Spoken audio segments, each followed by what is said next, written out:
Sheriff Country, a police procedural drama about Mickey Fox, the sheriff of Edgewater County, investigating criminal activity in and around the Northern California town, all while contending with her ex-con father and her wayward daughter, premiered on October 17th of this year. And I'll admit, the show started off with a narrative bang, focusing on the murder of Brandon Dabrowski, a recovering drug addict and the seemingly delinquent boyfriend of Mickey's daughter, Sky, who it turns out, by the end of episode 1, ends up becoming the prime suspect in the crime.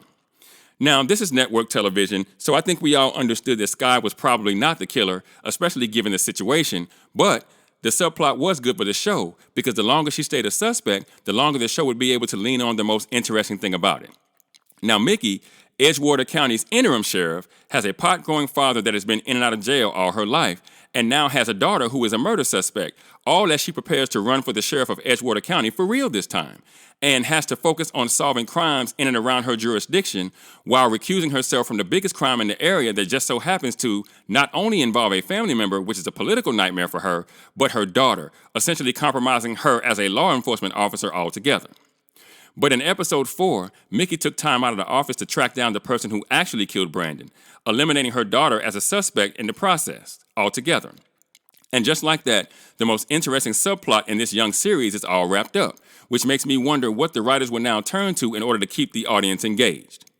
When you think about what made the first season of Fire Country work, what made it different than all the other Fire procedurals was essentially its main plot.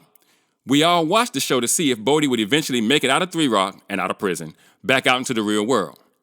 And I think we all knew that eventually he would, but that plot lasted the entire first season and even into the first handful of episodes in the second season. And that's what kept us locked in.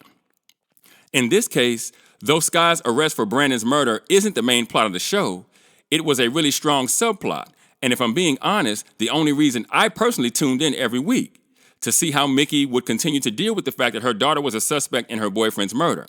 But now that that subplot is all wrapped up, just 4 episodes into Sheriff Country's 20-episode first season, I can't help but wonder if the writers of the show here made a very big narrative mistake.